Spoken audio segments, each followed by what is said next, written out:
Ladies and gentlemen, it's time to start. In fact, we're already over time, so it's not only my German sense of duty that calls us to start. Our subject this afternoon is further considerations in the theory of interest, and what I intend to do is to give you an overview over the most important theories of interest that have been developed in the past 200 years, and expose these theories, at least in rough lines, and inform you about the major criticisms that have been addressed against each of them. Let me just start by talking again about the growth rate of interest that I mentioned in my lecture on Monday. So we said that we have here three major components: the pure interest rate,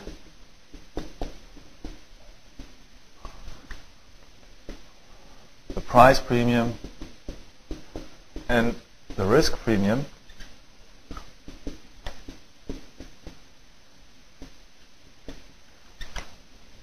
And what we will be concerned about today is most notably the pure rate of interest. Okay, the pure interest rate. So that's the subject for us today. That is this spread between the total selling receipts of a company and its total expenditure, cost expenditure for factors of production, that subsists even in general equilibrium. Okay, so it is a spread between total selling receipts and total expenditure for cost of production that cannot be arbitraged away. So it means it is in nobody's interest to pay higher prices for these factors of production and to sell additional product, thus decreasing the prices for the product in question, because a single person who could technically do this has more important things to do. Okay? We'll talk about this again in my lecture tomorrow on general equilibrium theory. So we'll leave it at as a definition here just for pure interest. So it's a spread that subsists in general equilibrium. And it's this quality that distinguishes it from profit and loss. Right? Profit and loss are temporary or accidental phenomena that are caused by human error. Right? So the distinction that we have between the different components of the gross interest rate is a distinction according to the different causes that come here to play. The pure interest rate has a different cause than the price premium, which is a different cause from the risk premium. Right? So pure interest rate is caused by what? So according to the Austrian theory, by the time preference, as I've explained to you. And today we'll discuss various other theories that also explain why pure interest comes into being. And the price premium and the risk premium have different causes. The price premium is caused by the inflation rate, and the risk premium is caused by the different sorts of risk that go in hand with any investment. So I will first briefly talk about theories that deny this altogether, that deny that there is such a thing as a pure interest rate. Okay? And then we'll talk about three major theories that explain why there should be something like the pure interest rate, in particular the productivity theory of interest rate, the exploitation theory of interest rate, and the time preference theory of interest. And then I'll, after having criticized all these theories, I will briefly present my own theory of interest that I developed a couple of years ago, and present this so for your criticism. You might do my job, what I've done to the other stuff, and then we'll conclude. So first we'll start with a theory according to which there is no such thing as pure interest rate. And the most important theory of this type is Schumpeter's theory. Okay? So it's Joseph Schumpeter, who in two major works of the early 20th century, a book from 1908, Wesen und Hauptinhalt der theoretischen Nationalökonomie, the nature and main contents of theoretical economics, right? And in another work that is better known, the theory of economic development, Theorie der wirtschaftlichen Entwicklung, presented this theory. So here Schumpeter, who was a disciple of Léon Walras, the French-Swiss general equilibrium theorist, explained that in general equilibrium there could be no such thing as a pure interest rate. Rather, what would happen in such a case is that any price spread between the total expenditure for factors of production and the selling receipts would be arbitraged away. And illustrate this with a very simple diagram. So we have here a production process spread out through time. We have an initial investment of any sum, let's say 100. So what Schumpeter says is that at the end of time, in general equilibrium, the entrepreneur would earn only 100 too.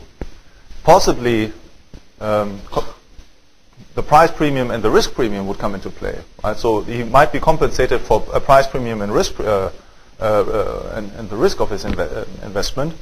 So therefore he might obtain a higher payment. But as far as the pure interest story is concerned, there would be no compensation for this. Right? So he would earn exactly the same amount that he has invested. Because what would happen as soon as he, let's say, he identified a business selling nice bagels or whatever in Auburn, Alabama, and he obtained 110 for on an initial investment of 100, and this would be a profit that other entrepreneurs then might arbitrage away. That is, they might enter the same business. Right? In entering the same business, they would buy the same factors of production, therefore bidding up their prices and selling the same product, so decreasing the prices that can be obtained on the market for this type of product. And so this profit spread would be eradicated. Okay, it could not subsist on the market. So therefore, in general equilibrium, we would always have the same return, return equal to the initial investment. So that's Schumpeter's theory. And the best way to discuss this theory, or to refute this theory, is to discuss the various theories that explain why there should be a pure interest rate, and to see how they can be reconciled with the story of arbitraging, a story that is stressed by Schumpeter. So first of all, we'll then turn to the productivity theories of interest. And I will not make any major distinctions between them, but just present the main argument that is common to all of them. So the core idea of the productivity theories of interest is that there is, in the factors of production, and the physical objects, the physical factors of production, there is a productive power, okay, that makes that their product is more valuable than these factors of production themselves. So according to these productivity theories of interest, would have an initial investment, let's say any machine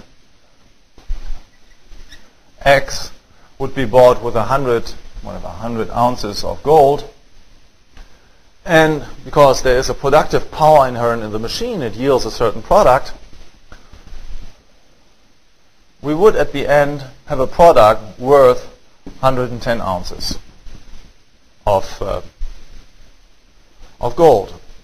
Now this is very difficult to illustrate in the case of machines and their products, so they're little pieces springing forth from machines, or it could be a machine that makes glasses, let's say.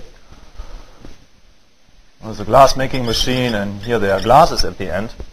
So how can we know that the glasses are somehow more than the machine, because we have here physically heterogeneous goods? I cannot say, well, the glass is more than a machine. It makes no sense. Blue is not more than a carpet, right? And similar things. So how can we compare this? Well, the most convincing example that the tenets of the productivity theory have come up with is something like this. So they take an agricultural product, particular rice, right? Say, and we have something like 10 tons of rice, right, that we sow on the fields, and then at the end we get a product of 11 tons of rice. So here we can compare the product and the factor of production because they are physically heterogeneous, right? And we see there's indeed such a productive power in the rise. We have more at the end than we had at the beginning. Okay, so that's about the best case that can be made for the productivity theories. Now, the crucial error of the productivity theorists consists in jumping from this fact that we have indeed such a physical relationship here, so physical use of a factor of production yields a greater quantity in terms of the same product at a future point of time, to jump from this fact to the conclusion that the future 11 tons of rice have a greater value than the initial 10 tons of rice. Okay? So the assumption is that because we invest here 100 ounces to pay for the 10 tons of rice, the 11 tons of rice will be equivalent to 110 ounces of gold. But this, ladies and gentlemen, does not follow. It's by no means clear. Right? The prices can change. Right? There's nothing inherent in rice that makes that a ton of it commands the price of 10 ounces of gold.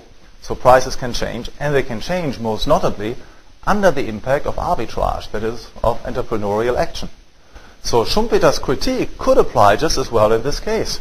Right? It could be that additional entrepreneurs enter this rice-producing business, and in doing so, they bid up the price for seed rice at the point of time 0, and producing more rice and selling this on the market, they decrease the selling price for rice at point of time 1. And as a consequence, the price of rice at the beginning is higher than it would be at the end of the process.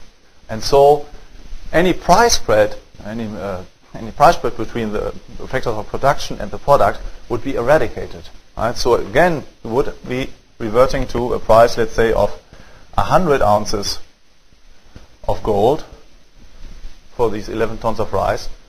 And only here the process would stop, right? Because it would no longer be profitable to pursue this process further.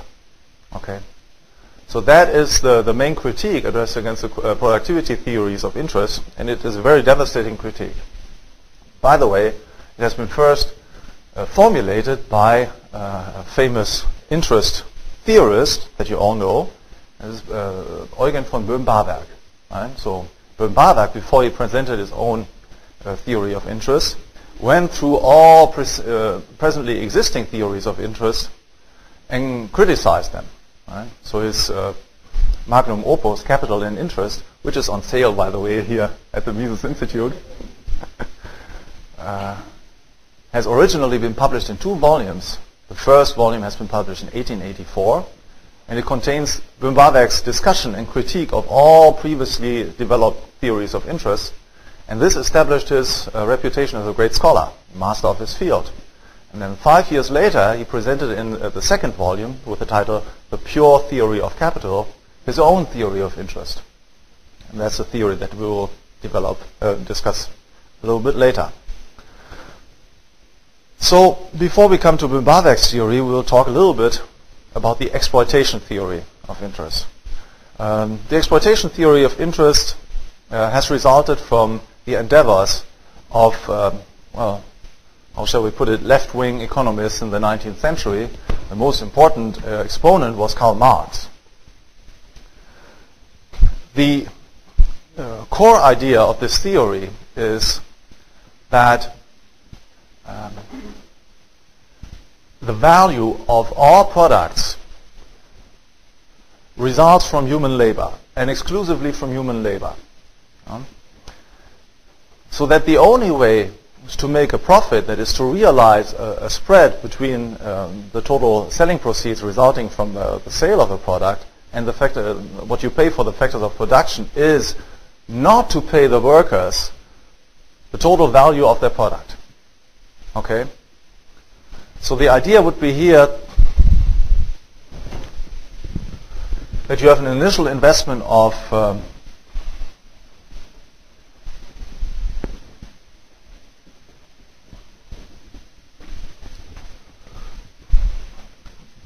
so you hire 10 workers and have them work 10 hours of labor. very expensive labor because it costs 100 ounces of gold, with Bill Gates and so on. So you hire 10 hours of Bill Gates labor. And at the end you get some product, right? Whatever it might be. It might again be, let's say it's software. So what Marx says is that as we see from the sale of this product, the software is worth 110 ounces of gold. Right? But whatever the software is worth, it has this value only because human labor has given it. Right? It's frozen human labor. Right? So this value must have been inherent already in the initial labor that created the product. If we pay this labor any less than 110 ounces, we have robbed the laborer. Okay? We have not paid him the full value of his product.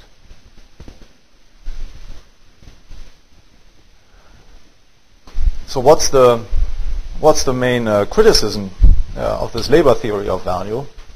Well, first of all, we have to observe that it presupposes that there is something like a labor value substance, right, that can be transmitted through the working process on the product. Now, this is a completely metaphysical notion. Nobody has ever observed such a labor substance. Right? No laboratory experiments, no introspection, nothing has ever given us evidence of the existence of such a labor value substance. It's completely metaphysical stipulation. Second, the theory presupposes that only labor has value. There is no natural factor of production has any value, which seems to be rather counterintuitive, to say the least. And then a third criticism that is important is that the theory gives no account or takes not at all account of arbitrage processes. The question would be, let's say, okay, this would be true. We have a capitalist that is exploiting his workers. Right? He's underpaying them so as to enrich himself. And the question is, why do other entrepreneurs not step into this process and by paying the laborers higher wage rates, reap a nice profit? Right? They could hire the same workers, sell for a slightly lower price, and then still reap a profit for themselves. And then still the process would work out until the laborers would obtain exactly the price that has been paid for their product ultimately. Okay, so the theory does not really take account of arbitrage processes. And finally, let me mention a very ingenious criticism that again stems from the pen of Eugen von Boehm-bawerk. Boehm-bawerk observed that since interest, according to the Marxian theory, depends exclusively on the amount of labor that is used in the production process, and that the amount of labor relative to fixed capital varies from branch to branch. Right? So if you have a bakery, the amount of labor relative to machinery or other factors of production that you use is different from the amount of labor relative to these factors in, let's say, transport company or an overhead projector company and so on. It would follow that the interest rate varies from company to company or even from branch to branch. Now, this is not what we observe. In reality, what we observe rather is that there's a tendency toward the equilibration of, or the equalization of interest rates throughout the entire economy. I will spare you the details about how Marx tried to salvage this point. That is, Marx never did it himself because he died before the publication of the third volume of Das Kapital. Das Kapital has 3 volumes, right? 2 of which were published after Marx's death by his friend Friedrich Engels. So rather we will move on now to the time preference theory of interest. The time preference theory of interest has been developed in particular by Boehm-bawerk, who was not the first who had the crucial idea, but he was the first who recognized the centrality of this idea and built an entire system on it. So first, we should mention that boehm-bawerk had the idea of understanding the interest phenomenon as a value phenomenon. That is, what is here at stake is that the factors of production somehow have a lower value than the product. Okay. So it's not that interest is somehow a compensation for a factor of production that comes into play. Interest is not a payment for a factor of product, for an ingredient that is necessary in the production process. Rather, interest springs from an inherent value difference between the product and the factor of production. Now, where does this inherent value difference come from? Boehm-bawerk argued that it sprang from the fact that the product always obtained existed at a future point of time. So it had nothing inherently to do with the relationship between product and factor of production. Right? That was not the cause. Rather, it sprang from the fact that the product always existed at the future, whereas the factors of production existed in the present. Now, and what here came into play was the fact then that future goods have a lower value, inherently a lower value than present goods. Or the other way around. Present goods have a higher value than future goods of the same type and kind. Okay, so the apple that I have in the present has a higher value than the apple that I have in the future. Software that will exist in the future has a lower value than the same type of software that will be is available right now, and so on. And as a consequence then, in order to incite an entrepreneur to produce software that will only exist in the future, one has to pay to this entrepreneur capitalist a premium. Otherwise he would not engage in this process. And the premium is in fact the spread that we call interest. In this case here, the 10 ounces. So the 10 ounces would be caused by the inherent value difference between present and future goods. Boehm-bawerk then went further. He asked, why is it that there is such a value difference? And he gave 3 causes. 3 reasons why such a value difference between present and future goods existed. The first one was that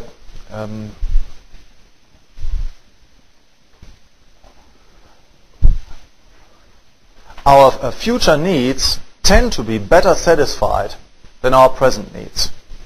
Okay, so Boehm-bawerk has in view the kind of a semi-automatic mechanism, growth mechanism operating in the economy. The economy tends to grow, so in the future we'll be all better off. As a consequence, our future needs will be better satisfied than our present needs. Therefore, goods available in the future have a lower value, or would have a lower value than the same goods existing in the present. Second, we tend to overestimate the importance of our present needs as compared to the importance of our future needs. So we have here 2 psychological causes at stake, and these 2 psychological causes in this regard distinct from the third cause, the third reason that he gives, which is the higher physical productivity of more roundabout production. Okay, so Boehm-bawerk stressed the fact that by extending the length of a production process, we can make this process more physically productive. Why is this so? Well, we've discussed this ephemerally in my lecture on Monday when we were talking about capital accumulation and so on. Right, the way to increase the physical productivity of human labor consists, or one important way consists in bringing in tools, right, tools that increase the bottlenecks of the physical productivity of human labor, which means that the more tools we can bring into this process, the greater is the physical productivity of labor, of human labor. Now, the more we have time, the more we can bring in additional tools, right, and thus increase the physical productivity of labor. Okay.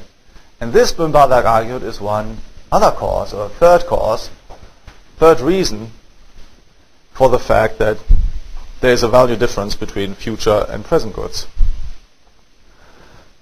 Now, it is clear that this third cause is very confusing, and it has been pointed out by boehm-bawerk's successors, that boehm-bawerk himself, who has been the great critique of the productivity theories of interest, he essentially returned to the crucial argument of the productivity theorists. For what he says is that there is an inherent relationship between the physical productivity of a production process and the value productivity. Right? He says that from the correct observation that the longer the production process, the more physically productive it is, he jumps to the conclusion that this also entails higher monetary productivity. Or value productivity. But that's not true. He himself has explained why. So all this additional value that could be created by extending the production process can be arbitraged away. So this third cause certainly does not hold. And the two other causes that he has advanced have been criticized most notably by Mises as being forms of psychologism. That is, what boehm-bawerk does here is to stress contingent empirical psychological factors that might hold in certain circumstances, but from which we cannot infer any general conclusions.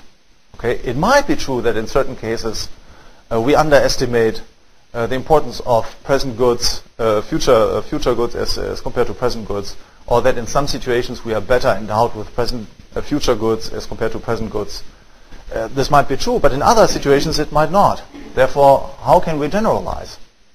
And how can we derive any general explanation of interest from this? So in any case, Mises expressed this criticism in print fairly late in 1940. The first target for attack has been boehm-bawerk's third cause, and here we must mention in particular Frank Fetter and Irving Fisher, two American economists who criticized boehm-bawerk on these grounds. And Fetter was it then who developed what has been called a pure time preference theory.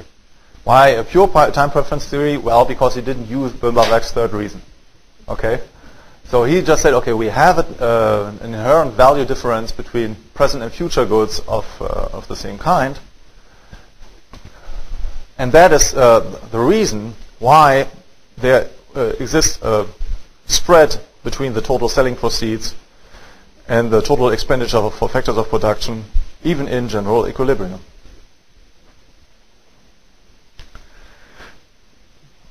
The next great development of the time preference theory came through the hands of Mises. So we have the line here with boehm-bawerk, we have Fetter, and then we have Mises. Now, in order to understand Mises' contribution, we need to keep in mind that his main purpose was to develop an economic theory in the sense of a system of a priori propositions. Right? That is, in the sense of propositions that hold true irrespective of time and place, and that are so fundamental that we cannot even conceive of things being differently. Now, time preference as conceived by boehm-bawerk and Fetter was not of such a sort. Right? Boehm-bawerk and Fetter, in Fetter himself, admitted that only generally speaking, present goods have a higher value than future goods. Right? So it's not necessarily at all times in all places like that. There are situations, conceivably there are situations in which future goods might have a higher value than present goods. Mises would have none of this. Mises sought to explain why time preference was a universal feature of human action, and why it could never be different, why there could be no such thing as a negative time preference or negative interest rate. Okay. So what was his argument? The argument was that by the very fact that we do use a good now, we demonstrate that we prefer the present enjoyment of the services rendered by this product to the future enjoyment of these same services. Okay, eating a sandwich now, I demonstrate that I prefer to have all the joyful effects that result from this sooner rather than later. Starting an investment project now, I demonstrate that I prefer to have the product sooner rather than later. So it follows that by the very nature of things, sooner effects are more important, more valuable from the point of view of the acting person than future effects.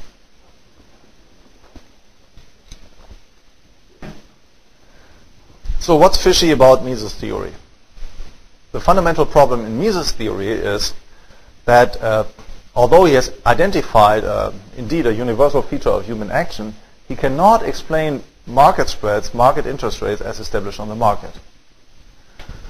Let's again revert to our example here. We have an investment of 100 ounces and a result of 110 ounces. And let's say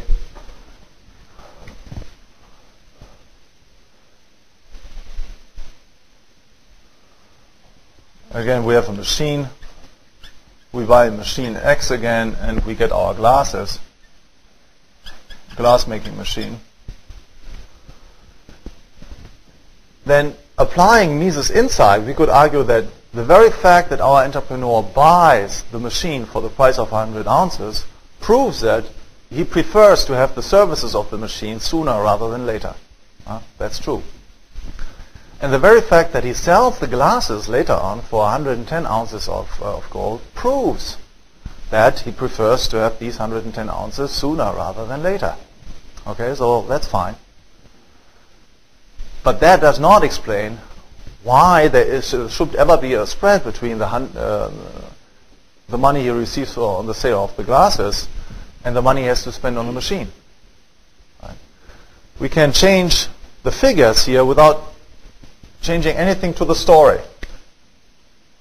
Right? If he sold the glasses for just 100 ounces, the story would still be, the explanation of this event would still be, well, he prefers to have the 100 ounces sooner rather than later in selling the glasses. And nothing would change if he sold everything for 90 ounces, or for 80, or for 10, or if he gave it away. Right? He will always prefer to have the effects resulting from this action sooner rather than later. So we have, on the basis of Mises' theory, no explanation of why there should ever be a difference between a spread between the total selling proceeds and the total expenditures on the factors of production needed to produce the product. So,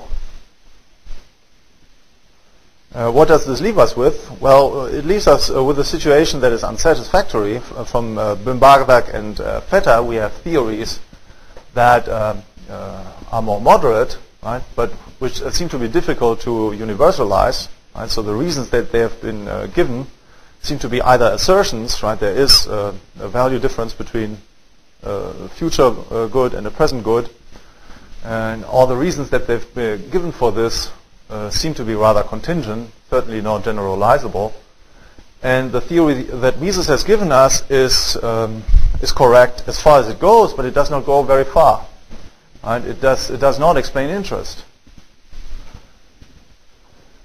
So when faced with this unsatisfactory state of affairs, I have proposed a following solution that will now use 5 minutes to present, which I've presented in an article published in 2002 in the Quarterly Journal of Austrian Economics.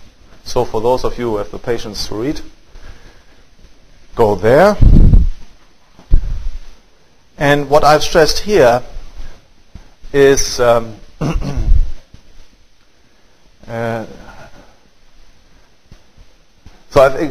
I've accepted boehm-bawerk's notion that we need to conceive of the interest problem as a value problem. Right? So I think that's still fundamental. Only I did not try to do this on the basis of the time preference notion. Right? I find this rather metaphysical or mystical because there's no inherent reason why present goods seem to be more important than future goods, or preferable to future goods. Various counter examples that we can imagine. Nobody necessarily prefers present good to future goods. I mean, there are people who even if you think in terms of Randians or so, Randians sometimes say, well, there's the rock bottom is in the decision between life and death.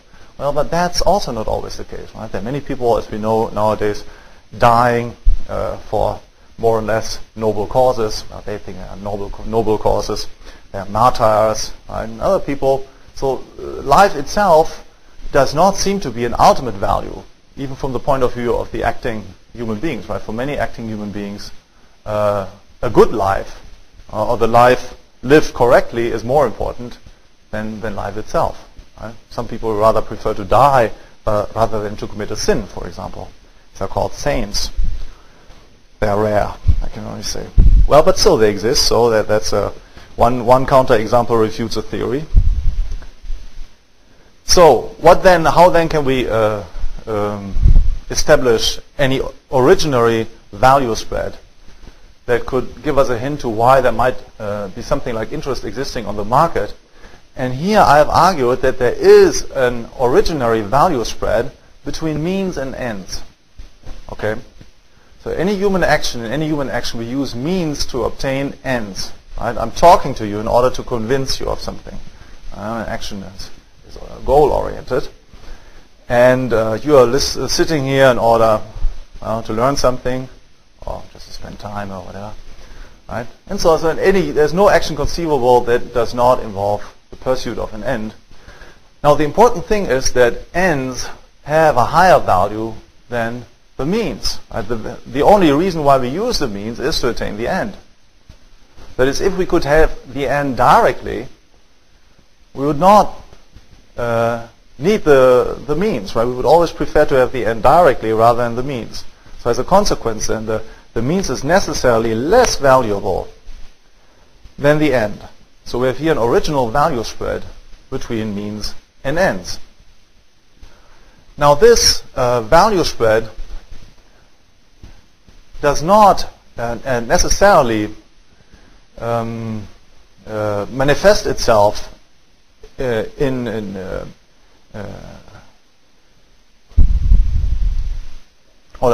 put it other ways. This value spread has a practical bearing only insofar as the means and the end are physically different things. Okay? If means and ends coincide in the same physical event, like for example in singing, right? You enjoy singing, the activity of singing for themselves, and the activity is both the means and the end. Right? La, la, la, la, la. Or I enjoy giving a talk and so on. It's the end in himself, just give a talk. So there would be no physical difference between the means and the end, so this value spread could not manifest itself.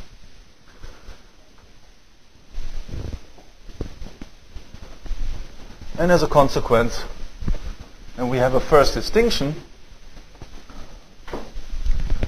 we have the group of all human actions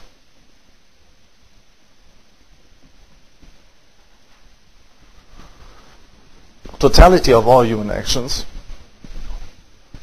and in some of them originary interest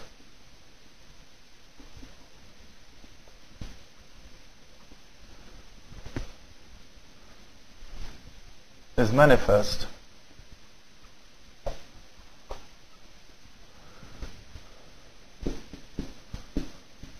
And in some it is not.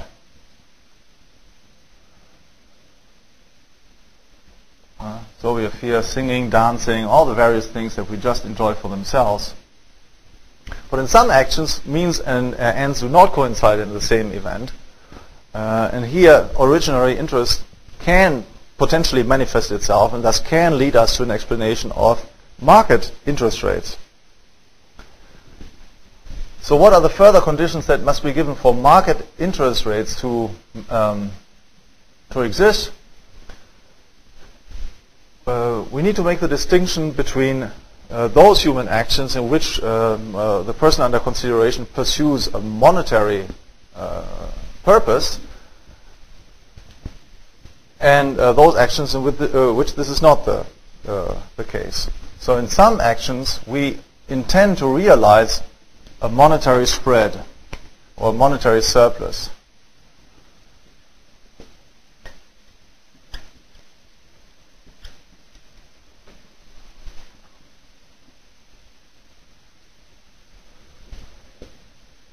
And in other actions, we do not intend this.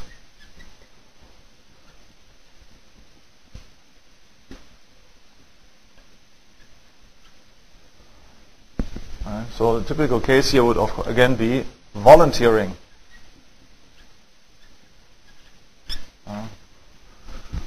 Just helping out the feeble little lady over the street, right, and educating children and so on. They don't pay us, the rascals, and still we do it, right? So let's say in educating children who do not pay us, we are still pursuing an end that has a higher value than the means, the totality of means that we employ. Right? All the money that I spend on the kids, all the time that I spend on them and so on, has a lower value than the ultimate end, right, is to educate them, to have them, turn them into human beings of the sort that I like. And then we have other actions in which a monetary surplus is intended.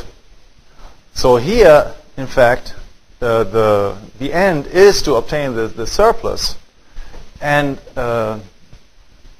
this end is more important than the initial investment that I make. So I make the initial investment only because I obtain, or I expect to obtain the monetary surplus. And again, this is not yet, it's not because I intend a monetary surplus that I do obtain it. Rather, we need an additional differentiation, namely between those activities, those investments that can be arbitraged away and those that cannot.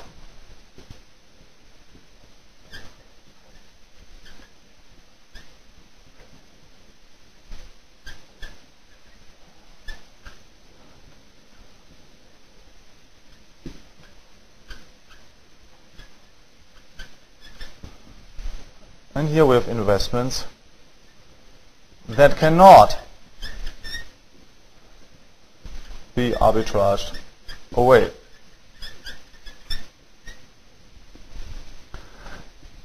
And only in this case we obtain indeed the surplus that we call interest. Right?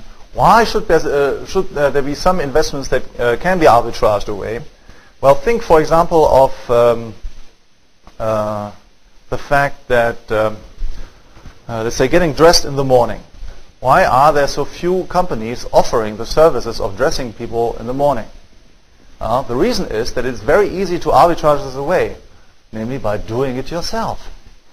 Doing it yourself, that is again volunteering, is the most important form of competition for profit-oriented business. Okay, whatever people can do themselves in fairly easy ways prevents ipso facto that companies come into play and reap a profit doing the same thing. Right?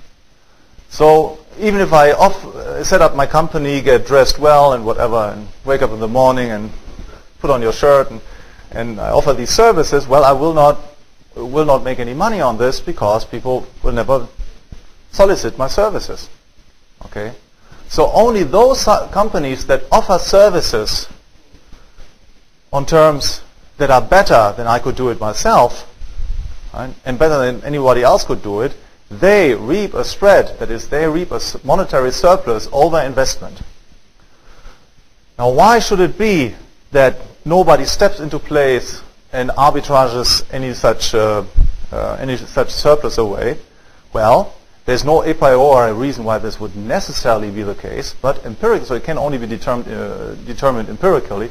But empirically, it is so, because we have universal scarcity of all factors of production, that at some point, entrepreneurs will stop competing other entrepreneurs because they themselves have already more rewarding activities that they're presently pursuing.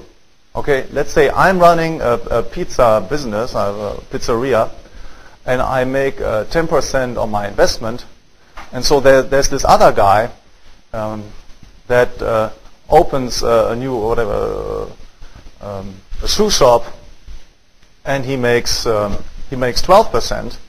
Well, then I might decide to sell my shop and enter the shoe selling business, because this would allow me to reap a somewhat higher return until it equalizes again at 11% or whatever. But if everybody else just earns the same return as I do, there's no incentive for me to leave my business. Okay, so if we reach such a situation, at some point,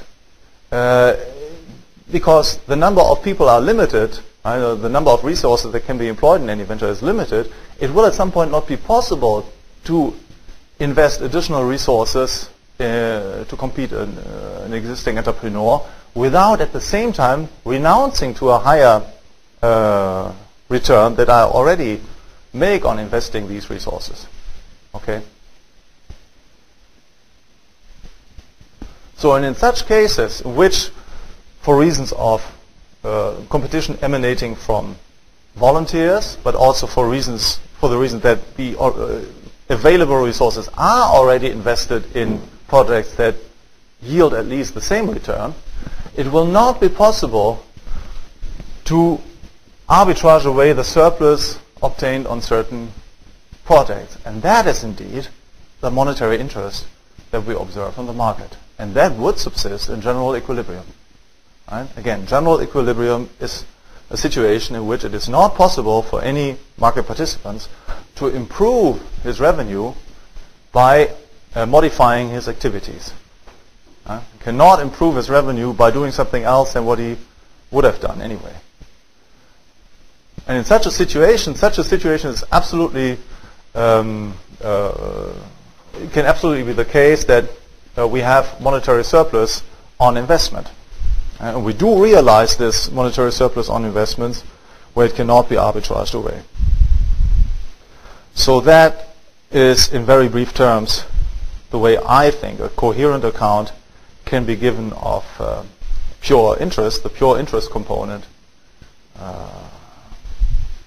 in the gross interest rate that we observe on the market. I will close here my overview, and we'll stop. We could talk about various other things, but I'd prefer to give you 10 minutes for questions and answers, and I will talk about in more detail about the relationship between interest and profit and loss tomorrow, when we will be talking about general equilibrium in Austrian economic analysis. Okay, your questions? Yep. Yeah, I read the paper a lot of times, so I apologize it's all out there, but in your explanation, is there, why should the rate of interest in general be 12% rather than 2%? Do you have any explanation? No. That depends on contingent factors. I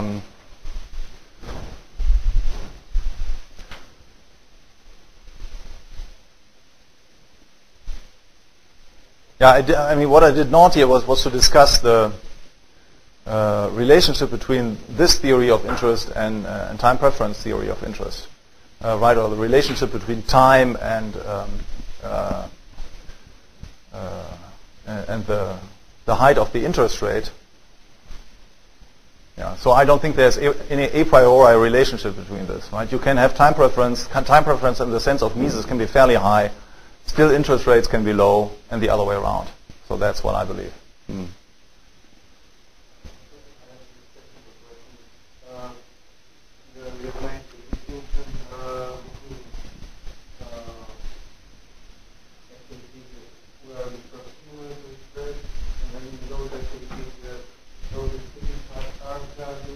Yeah.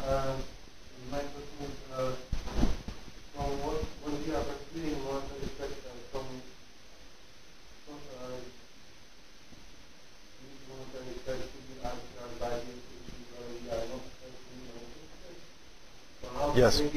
Yes. So there are two possibilities, right? By purely voluntary, that is by people who do not care at all about money making, but also by people who do care about money making. Both can be operative in arbitraging it away. So can we have a zero interest rate in order to Conceivably, yes. So it's not cannot be excluded on a priori grounds. Yeah.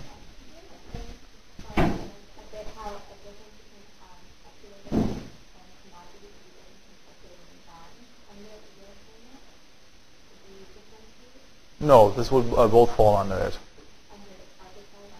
Yes, yes. Right, so on the bond market, you have arbitrage processes going on. Various factors involved. It's not just the yield, and but it's also the length of the bond and.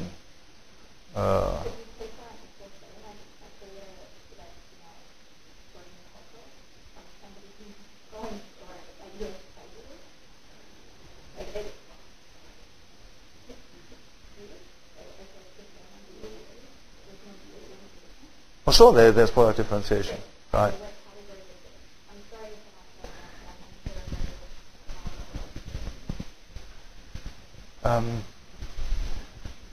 Well, the easiest way to illustrate an arbitrage process is if you presuppose somehow equal products and so on. Of course, in real life, virtually all products have some differences between them.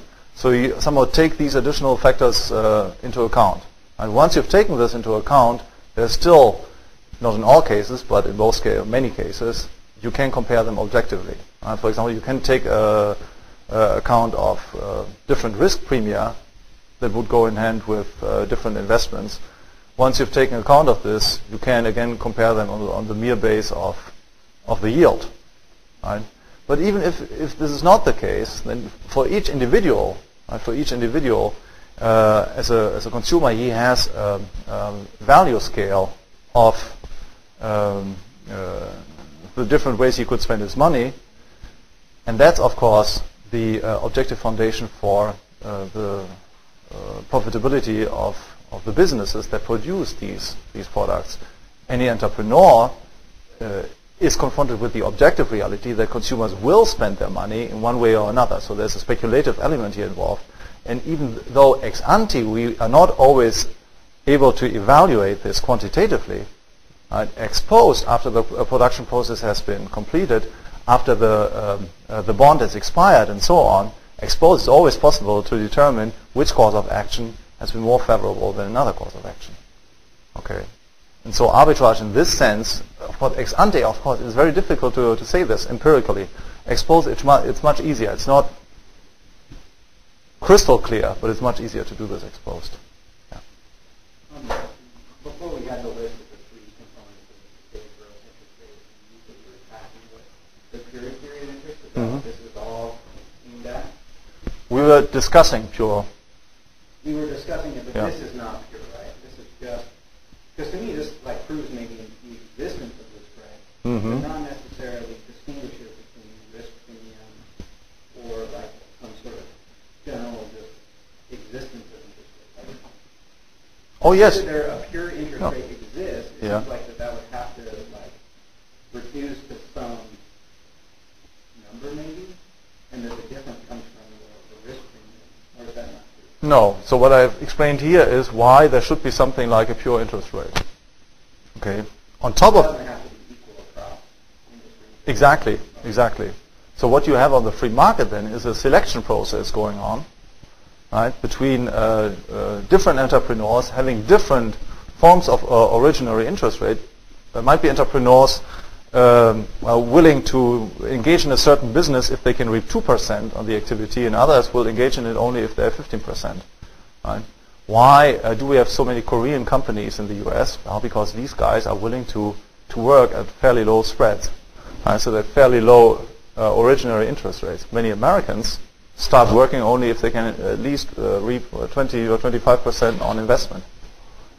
So what distinguishes then that difference between people's preferences to say I'm willing to do this for 2% versus 4%, if not the risk premium, and then why do we have a pure interest rate anyway? If it's just risk premium. It's not risk premium. It's the originary interest rate is a personal concept. It refers to each individual, or you can say it's subjective. It's a subjective phenomenon. Right? It varies from individual to individual, and for one individual throughout time it can vary. You think this would be a fourth period interest or It's not a time preference. I think it's a different type of interest theory. Yeah, it's not a time preference theory. Another question? Yep.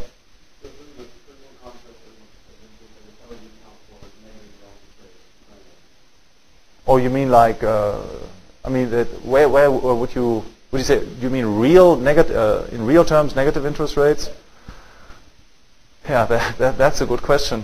I would say if we use the concept of money illusion, you know this concept, right? Money illusion is you confuse nominal terms with real terms. That goes a long way explaining it.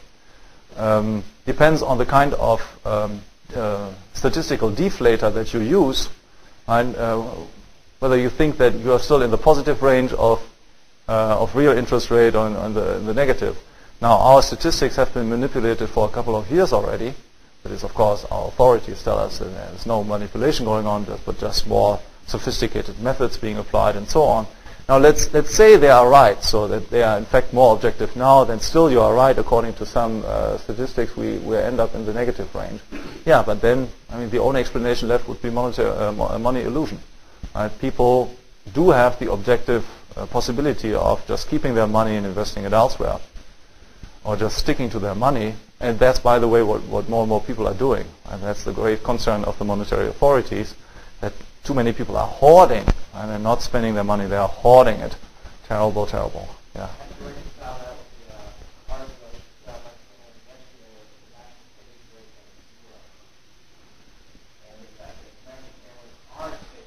Yeah, okay.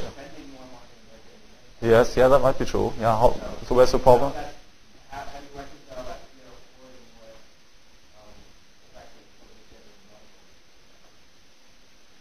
Well, I do not say that any theory can explain us why people should save in the first place. A theory just informs us about what happens if people save. It informs us about what must be given in order for people to save, right? And so it is very well possible that people do not save at all, right? That they are all engaging in this kind of activities. They intend no more monetary surplus, right? They're just spending their bucks, and all their activities are oriented toward important things like beer drinking and sports watching, NBA or whatever. Nobody cares anymore about jobs. So, okay, well, that's no contradiction with the theory. Right? Only the theory tells us if we do not, at least to a minimum, engage in such types of activities, if we do not intend to reap a monetary surplus, which alone allows us to accumulate, well, we'll impoverish ourselves. That's all that happens.